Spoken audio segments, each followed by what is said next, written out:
Hi all, അസ്സലാമു അലൈക്കും. Welcome back to our channel. ഇന്നത്തെ നമ്മളെ വീഡിയോ ഒരു ഡേ ഇൻ മൈ ലൈഫോ അല്ലെങ്കിൽ വ്ളോഗോ അങ്ങനെയൊന്നുമല്ല.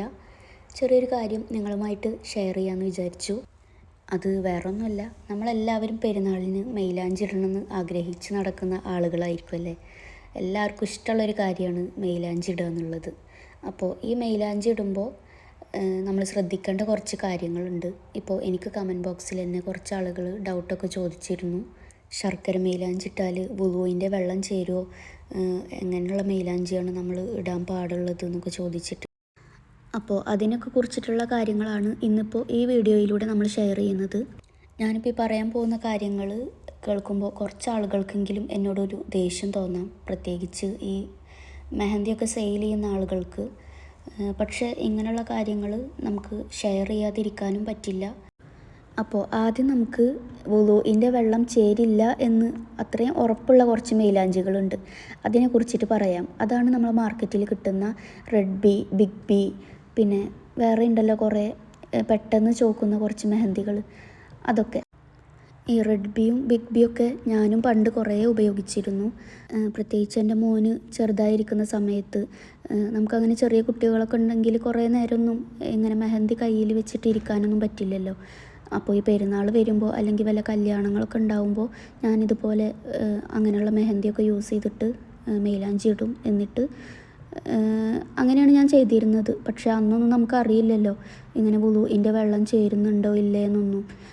അന്നൊന്നും ഞാനിതിനെക്കുറിച്ചിട്ട് അറിയാനും ശ്രമിച്ചിരുന്നില്ല എന്ന് വേണം പറയാൻ. പിന്നെ ഞാനിപ്പോൾ കൂടുതൽ കാര്യങ്ങൾ ഇങ്ങനെ പഠിച്ച് മനസ്സിലാക്കി വന്നപ്പോഴാണ് ഇങ്ങനെ ഉള്ള മെഹന്തി ഒന്നും നമ്മൾ ഉപയോഗിക്കാൻ പാടില്ല, അതൊക്കെ ഇങ്ങനെ അടർന്നു പോരുന്നതായതുകൊണ്ട് വുളുഇൻ്റെ വെള്ളം ചേരില്ല എന്നൊക്കെ മനസ്സിലായത്.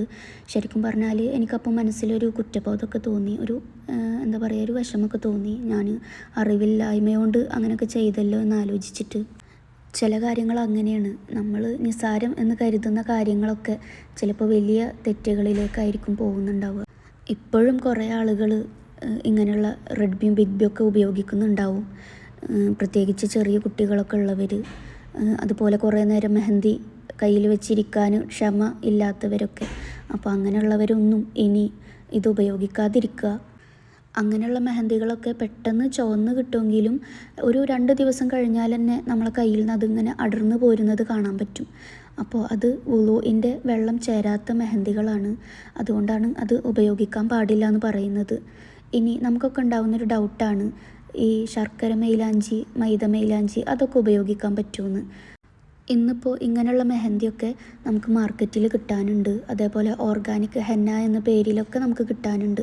അപ്പോൾ അങ്ങനെയുള്ള മെഹന്തികളൊക്കെ ഉപയോഗിക്കാൻ പറ്റുമോ ഇല്ലയോ എന്നുള്ളത് ഞാൻ ഇനി പറയാൻ പോകുന്ന കാര്യങ്ങൾ കേട്ടിട്ട് നിങ്ങൾക്ക് തീരുമാനിക്കാം.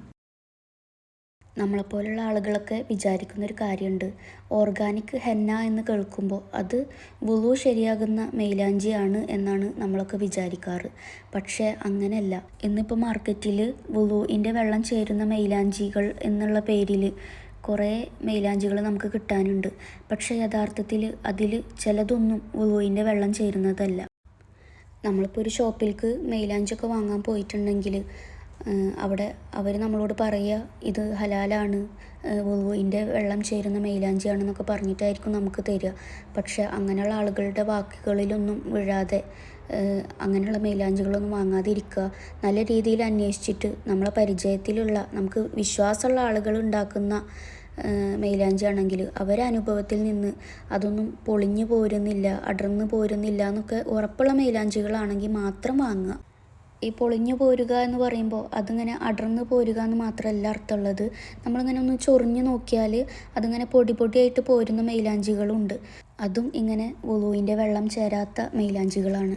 ഏറ്റവും നല്ലത് നമുക്ക് ധൈര്യമായിട്ട് ഉപയോഗിക്കാൻ പറ്റുന്നത് നമ്മൾ വീട്ടിൽ തന്നെ അരച്ചുണ്ടാക്കുന്ന മൈലാഞ്ചിയാണ്. പക്ഷേ അതിപ്പോൾ എല്ലാവർക്കും പോസിബിൾ ആവണമെന്നില്ല, എല്ലാവരുടെ വീട്ടിലും മൈലാഞ്ചി ഉണ്ടാവണമെന്നൊന്നുമില്ലല്ലോ. മാത്രമല്ല ഇങ്ങനെ മൈലാഞ്ചി അരക്കാനുള്ള ടൈമൊന്നും കിട്ടിയെന്നും വരില്ല. അതുകൊണ്ട് നമുക്ക് അത്രയും വിശ്വാസമുള്ള ആളുകൾ ഉണ്ടാക്കുന്ന മൈലാഞ്ചികൾ മാത്രം വാങ്ങി ഉപയോഗിക്കുക. ഇനിയിപ്പോൾ നമുക്കറിയില്ലെങ്കിലും നമ്മളെ ഫ്രണ്ട്സോ ഫാമിലിയോ വാങ്ങി ഉപയോഗിച്ചിട്ട് അവർക്കിങ്ങനെ അടർന്ന് പോരുക അല്ലെങ്കിൽ ചൊറിഞ്ഞ് നോക്കിയപ്പോൾ ഇങ്ങനെ പൊടി പൊടിയായിട്ട് പോരുക അങ്ങനെയൊന്നും ചെയ്യുന്നില്ല, വുളുഇൻ്റെ വെള്ളം ചേരുന്നുണ്ട് എന്ന് ഉറപ്പുണ്ടെങ്കിൽ അങ്ങനെയുള്ള മൈലാഞ്ചികൾ മാത്രം വാങ്ങി ഉപയോഗിക്കുക. ഈ മൈലാഞ്ചി ഉണ്ടാക്കി സെയിൽ ചെയ്യുന്നവരെ സംബന്ധിച്ചിടത്തോളം അവർക്ക് അവരെ കച്ചവടത്തിലെ ലാഭം മാത്രമായിരിക്കും ലക്ഷ്യം ഉണ്ടാവുക. ഞാനീ പറയുന്നത് മെഹന്തി സെയിൽ ചെയ്യുന്ന എല്ലാവരും അങ്ങനെയാണെന്നല്ല. ചില ആളുകളെങ്കിലും ഇങ്ങനെ കൂടുതൽ ലാഭം കിട്ടണം എന്ന് വിചാരിച്ചുകൊണ്ട് മാത്രം കച്ചവടം നടത്തുന്നവരുണ്ടാവും.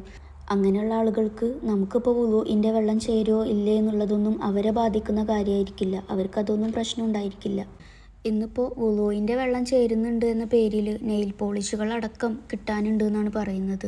യാതൊരു അടിസ്ഥാനമില്ലാതെ വുളുഇൻ്റെ വെള്ളം ചേരുന്നുണ്ട് എന്ന പേരിൽ കസ്റ്റമേഴ്സിനെ കിട്ടാൻ വേണ്ടിയിട്ടാണ് ഇങ്ങനെ നുണകളൊക്കെ പറഞ്ഞിട്ട് സെയിൽ ചെയ്യുന്നത്.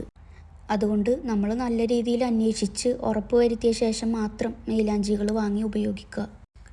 നമ്മൾക്കറിയാം മൈലാഞ്ചി ഇടുക എന്നുള്ളത് സുന്നത്തായിട്ടുള്ളൊരു കാര്യമാണ്. പക്ഷേ 5 നേരത്തെ നിസ്കാരം അത് ഫർളാണ്.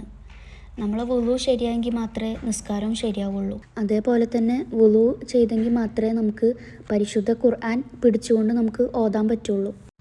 വുളു ഇല്ലാതെ നമുക്ക് മൊബൈലിലൊക്കെ നോക്കി ഓതാം. പക്ഷെ ഞാൻ പറഞ്ഞത് ഖുർആൻ പിടിച്ചുകൊണ്ട് നമുക്ക് ഓതണമെങ്കിൽ എന്തായാലും വുളു വേണമല്ലോ. അപ്പോൾ ഒന്ന് ആലോചിച്ച് നോക്കുക, നമ്മളെ വുളു ശരിയാവാതെ നമ്മൾ ഖുർആൻ പിടിച്ചിട്ടുണ്ടെങ്കിൽ അതിന് എത്രത്തോളം ശിക്ഷയായിരിക്കും നമുക്ക് ലഭിക്കാൻ പോകുന്നത്. നമ്മൾ നേരത്തെ പറഞ്ഞ പോലെ ചെറിയ നിസ്സാരമായ കാര്യങ്ങളല്ലേ എന്ന് വിചാരിച്ചിരിക്കുന്ന കാര്യങ്ങൾ കൊണ്ടാവും നമ്മൾ ചിലപ്പോൾ വലിയ തെറ്റുകാരാവുക, വലിയ ശിക്ഷ നമുക്ക് ലഭിക്കാൻ കാരണമാവുക. മൈലാഞ്ചി ഇടുക എന്ന സുന്നത്തിൻ്റെ പിന്നാലെ പോയിട്ട് ഫർളായ കാര്യങ്ങളൊന്നും നമുക്ക് നഷ്ടപ്പെടുത്താൻ പാടില്ല. അപ്പോൾ ഇങ്ങനെയുള്ള മെഹന്തികൾ യൂസ് ചെയ്യുന്ന അല്ലെങ്കിൽ മെഹന്തി ഇടാൻ ഇഷ്ടമുള്ള നിങ്ങളെ ഫ്രണ്ട്സോ ഫാമിലിയോ ഒക്കെ ഉണ്ടെങ്കിൽ അവർക്ക് ഈ വീഡിയോ ഷെയർ ചെയ്ത് കൊടുക്കുക. ഇതുപോലുള്ള നല്ല കാര്യങ്ങൾ മറ്റുള്ളവരിലേക്ക് ഷെയർ ചെയ്ത് കൊടുക്കുകയും അവർ ഇങ്ങനെയുള്ള തെറ്റുകളിലേക്ക് പോവാതിരിക്കുകയും ചെയ്തിട്ടുണ്ടെങ്കിൽ അതിൻ്റെ ഒരു പ്രതിഫലം നിങ്ങൾക്കും അള്ളാഹു തരും.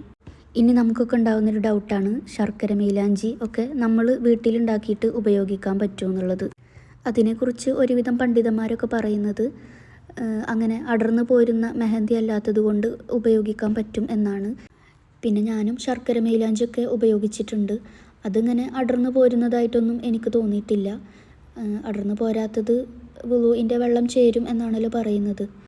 ഏറ്റവും ബെസ്റ്റായിട്ടുള്ളത് നമ്മളെ വീട്ടിലുള്ള മൈലാഞ്ചിയില അരച്ചിട്ട് ഉണ്ടാക്കുന്ന മൈലാഞ്ചിയാണ്. അതാണ് യഥാർത്ഥത്തിൽ സുന്നത്തും. പിന്നെ ഗൾഫിലുള്ള ആളുകൾക്കൊന്നും മൈലാഞ്ചിയില കിട്ടാനൊന്നും യാതൊരു ചാൻസും ഇല്ലല്ലോ. പിന്നെ ഈ ഷോപ്പിലൊക്കെ മെഹന്തി പൗഡറൊക്കെ നമുക്ക് കിട്ടാനുണ്ട്. പിന്നെ ശർക്കര മൈലാഞ്ചിനെ കുറിച്ചിട്ട് നമ്മളിപ്പോൾ പറഞ്ഞല്ലോ. അപ്പോൾ ഇതൊക്കെ കേട്ടിട്ട് നിങ്ങൾക്ക് എന്താണ് ശരിയെന്നുള്ളത് മനസ്സിലായത് അതിനനുസരിച്ചിട്ട് കാര്യങ്ങൾ ചെയ്യാം. അപ്പോൾ ഇന്നത്തെ വീഡിയോ ഇത്രയേ ഉള്ളൂ. ഈ വീഡിയോ നിങ്ങൾക്ക് യൂസ്ഫുൾ ആയെങ്കിൽ നിങ്ങളുടെ അഭിപ്രായങ്ങൾ കമൻ്റായിട്ട് അറിയിക്കുക. അതേപോലെ തന്നെ മറ്റുള്ളവർക്കും കൂടി ഈ വീഡിയോ ഷെയർ ചെയ്ത് കൊടുക്കുക. ഇൻഷാ അല്ലാഹ് ഞാനിനി അടുത്തൊരു വീഡിയോ ആയിട്ട് വീണ്ടും വരാം.